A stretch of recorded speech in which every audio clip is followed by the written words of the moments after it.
Let's start our new chapter, Yoga. Brief history of Yoga. The history of Yoga is indeed very old. Nothing can be said firmly about the origin of Yoga. Only it can be alluded that Yoga was originated in India. The available evidences show that history of Yoga is related to the Indus Valley civilization. At that time, people used to do yoga. Usually, we depend on secondary sources to know about the history of yoga on the basis of various sculptures and scriptures. We reach at the conclusion that yoga was a part of this civilization.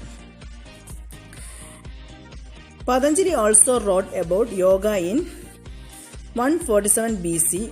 During this period, yoga had been developed significantly.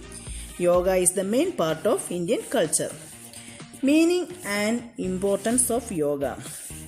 Yoga is derived from a Sanskrit word yuj, which means to unite or to join. The following definitions can be beneficial to understand the meaning of yoga. According to Patanjali says, checking the impulses of mind is yoga. Another definition of Maharishi Vedavyas, yoga is attaining the pose. Okay, these are all about definitions of yoga. The importance of yoga. It is a universal truth that modern age is the age of stress, tension and anxiety. Nowadays, most of the people have not been leading a happy and fruitful life. They are indulged in materialism. They are running after money. For such people, money is mother, money is father and money is God. In fact, money is everything for them. These people have excessive money in stores. Even then they are mentally disturbed. They can't sleep without sleeping pills. Their life is full of problems. At last, it can be alluded that everybody, whether rich or poor, is not happy in the present day life. The following points clearly show the importance of yoga. First one is physical purity. Second one is cure and prevention of various diseases. Third one is maintenance of correct body posture. Fourth one, spiritual development. Fifth one, increase in flexibility and attractiveness of the body. Sixth one, enhancement of moral and ethical values. And seventh one is reduction of obesity. First one is physical purity. Internal organs of our body can be cleansed by various yogic exercises. Basically, there are three substances in our body, that is Vata, Pitta and Kapha. If there is a proper balance of these substances in our body, we may remain healthy. For the proper cleanliness and purity of our internal organs, we should perform these yogic exercises regularly. Second one is cure and prevention of various diseases. There are various diseases which usually hamper the smooth functioning of body. Yoga not only prevents us from many diseases but also cures them. Various yogic exercises increases the immunity power of an individual. If an individual performs yogic exercises regularly, he or she cannot fall prey to diseases. For example, Vajrasana cures diabetes. A large number of diseases such as bronchitis, sinusitis, gastritis, asthma, high blood pressure, heart attack, menstrual disorders, stress, urinary disorders, back pain, etc. can be prevented as well as cured by various yogic exercises. Third one is maintenance of correct body postures.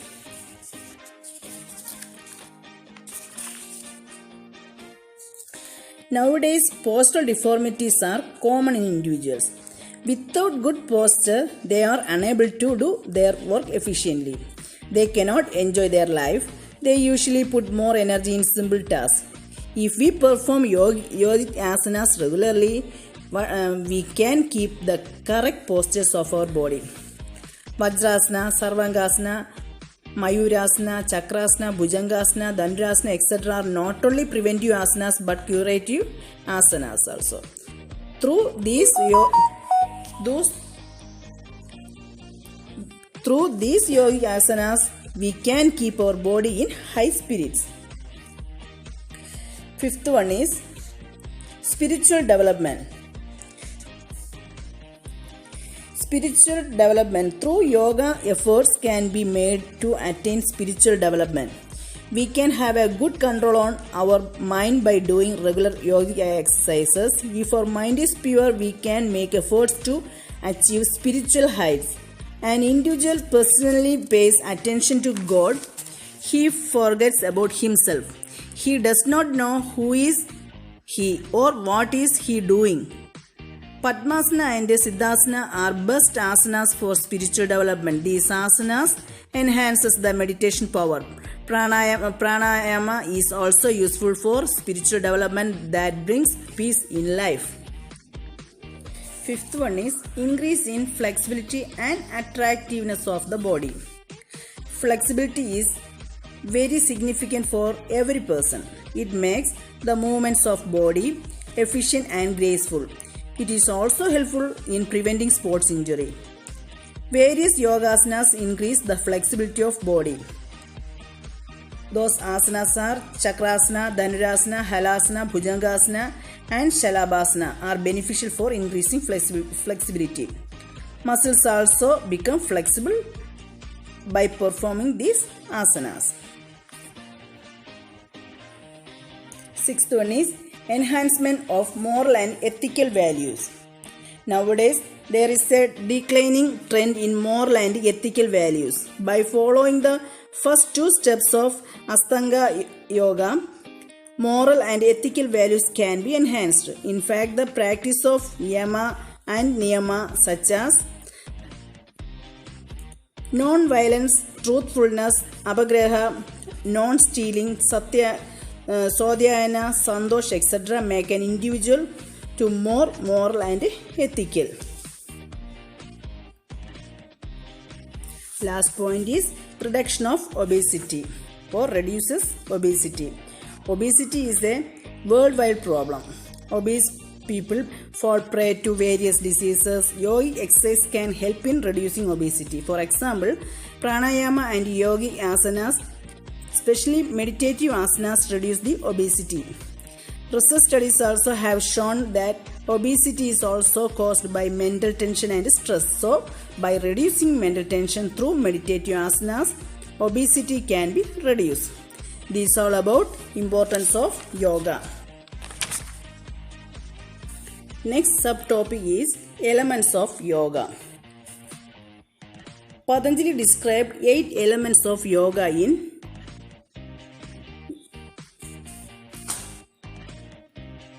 Yoga Sutras. These are called 8-fold paths or 8 steps through which ultimate goal of yoga can be achieved. That is, union of our soul to be supreme soul. These elements of yoga are yama, niyama, asana, pranayama, pratyahara, dharana, dhyana and samadhi. The practice of each element is very important for the attainment of the goal of yoga. After getting efficiency in one element, we should proceed to the next element. The elaboration of these elements is given. First one is yama. Yama or yama is the first element of Astanga Yoga. Through the practice of yama, one can remain away from violence. Yama consists of 5 moral codes of or conduct. According to Maharishi Patanjali, there are 5 yama, that is ahimsa, non-violence, satya or truthfulness, asteya, brahmacharya and aparigraha. In that, first one is ahimsa or non-violence. It means one must keep away from causing harm to any organism or human being. Anxiety, jealousy, hate, anger, and such type of negative emotions are included in violence. So, we must remain away from these emotions. We must not injure anyone. We must not speak ill of others. We must not display any negative emotion. These must be love, affection, and regard for human beings as well as for other creatures. Second one is Satya or truthfulness. Satya is very important yama. According to Satya, we must be truthful in thought, word, and deed. We must not tell a lie. We must abstain from falseness of any kind. We must not speak to others in a deceitful manner. At any cost, we must speak the truth. Third one is Asteya. Asteya means non-stealing. The prosperity of use of others' objects, money or thoughts for our own benefits of stealing. We must abstain from it. If we think about stealing something, it is also considered stealing. If we do not use our surplus money in other person's sufferings, it means that we are stealing it from God. So, neither we should steal anything nor we should motivate others to steal. We should feel satisfied with whatever God has given to us. Fourth one is Brahmacharya. Not to take such diet that stimulates sexual desire, not to read sexy literature, and not to indulge in any sexual relations is called Brahmacharya. We must keep the above points in our mind so that we can follow the path of Brahmacharya. And last one is Aparigraha. Parigraha means to collect money and property for self-interest, and on the contrary, Aparigraha means to lead a life with minimum requirements. It is an attitude of mind that does not consider anything to be our own. We should not desire for physical pleasures. So, we must follow Aparigraha.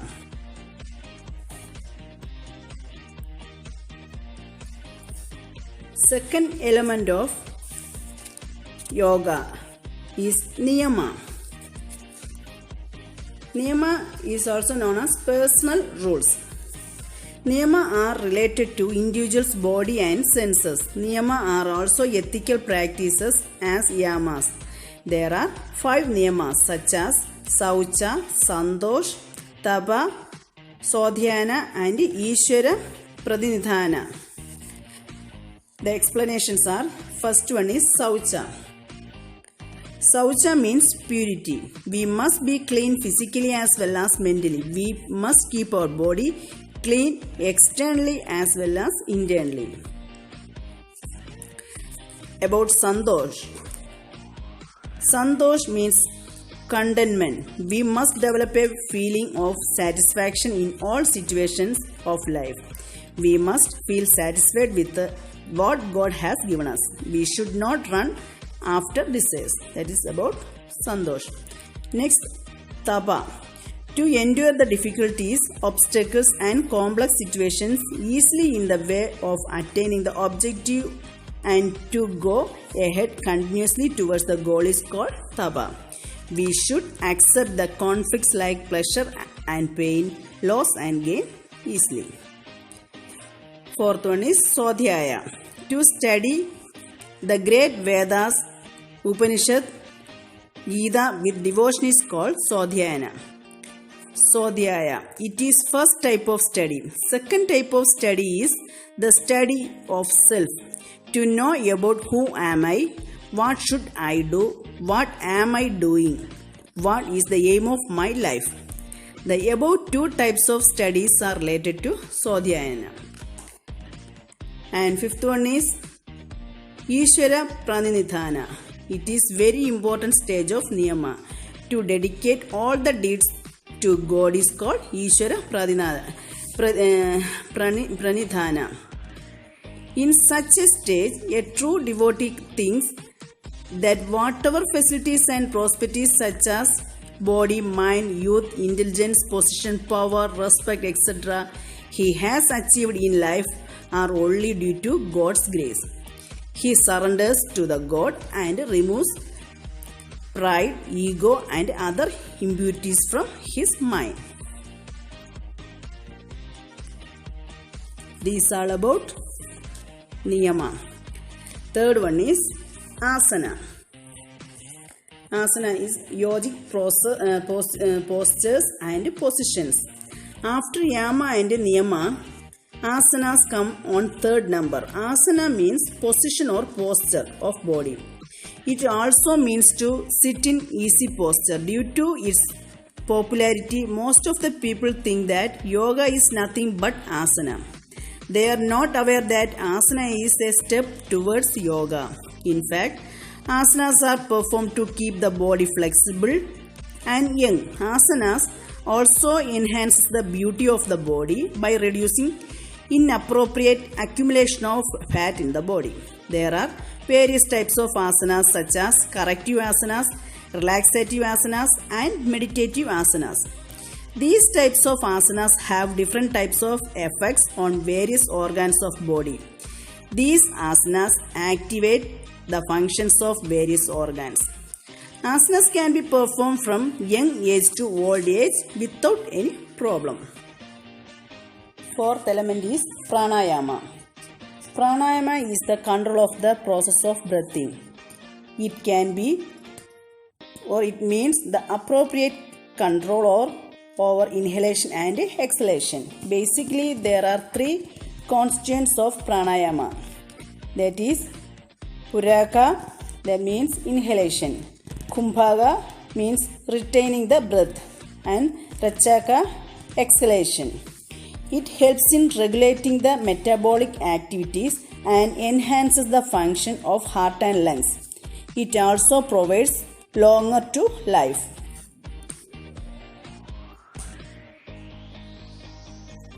Next is Pratyahara, withdrawal from the senses. Pratyahara is a process of self-control in which an individual becomes able to control over his senses. To introvert the mind and senses is called Pratyahara.